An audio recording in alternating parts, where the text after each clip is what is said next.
दोस्तों, बचपन से ही हमें बताया जाता है कि गुस्सा करना बुरी बात होती है, गुस्सा नहीं करना चाहिए। गुस्सा करने से हमारे काम बिगड़ते हैं, हमारे रिश्ते बिगड़ते हैं, हमारे स्वास्थ्य पर उसका बुरा असर होता है।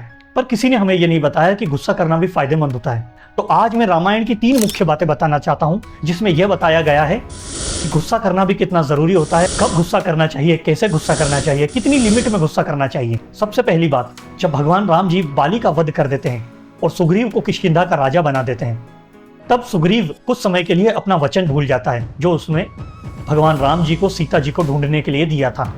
तब भगवान राम जी को बड़ा गुस्सा आता है। तब भगवान राम जी लक्ष्मण जी को बुलाकर कहते हैं कि जाओ सुग्रीव को डराओ और उसे उसका वचन, उसकी जिम्मेदारियां याद दिलाओ कि उसे उसकी जिम्मेदारियां इतने समय में ही पूरी करनी है और उसने काफी समय गवा दिया है, वेस्ट कर दिया है। तो भगवान राम जी ने यहाँ कितना अच्छा मैसेज दिया है कि जब कोई ऑर्गेनाइजेशन का एम्प्लॉय हो, चाहे कोई मंत्री हो, चाहे कोई नेता हो, जब वो उसका कमिटमेंट भूल जाए, उसका वचन भूल जाए और बार बार याद दिलाने पर भी अगर उससे याद ना आए, तो उसको डराना, उस पर गुस्सा करना और उसकी जिम्मेदारियां, उसकी कमिटमेंट्स, उसके वचन, उसको याद दिलाना उतना ही जरूरी होता है। दूसरी बार भी राम जी गुस्सा करते हैं जब वो 3 दिनों तक समुद्र के लिए आराधना करते हैं, रिक्वेस्ट करते हैं कि हमें समुद्र जी मार्ग बताइए कि किस तरह से समुद्र को पार किया जाए और लंका जाया जाए। पर समुद्र नहीं सुनता, उसे अपनी शक्तियों का, अपनी पावर का घमंड रहता है।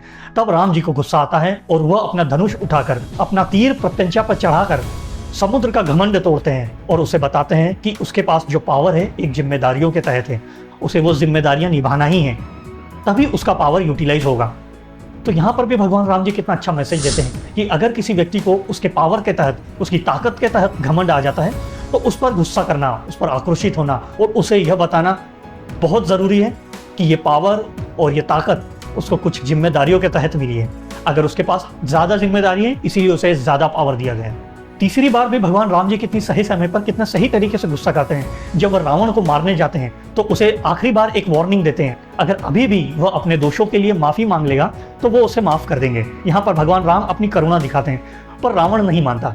तब भगवान राम अपने पूरे क्रोध को, जो 1 वर्ष से इतना बड़ा युद्ध वो लड़ रहे थे, वो अपने पूरे क्रोध को अपने तीर पर केंद्रित करके रावण की तरफ चला देते हैं और रावण का वध कर देते हैं। यहाँ पर भी उन्होंने कितना अच्छा संदेश दिया है कि आपके पास हमेशा शक्तियां होगी, स्किल्स होगी, ताकत होगी, पर आप उसका सही तरीके से सही यूटिलाइजेशन तभी कर पाएंगे जब आप अपने करेज को, अपने साहस को एक जगह नियंत्रित करेंगे, एक जगह केंद्रित करेंगे और अपने लक्ष्य प्राप्ति की ओर ध्यान देंगे। तब आपकी सारी शक्तियां यूटिलाइज होगी, तब आपकी सारी स्किल्स यूटिलाइज होगी उस लक्ष्य के लिए। तो आप भी भगवान राम की ये 3 मुख्य बातें याद रखिए और ध्यान रखिए, आपको कहां पर कैसे गुस्सा करना है, कब गुस्सा करना है और कितनी लिमिट में गुस्सा करना है।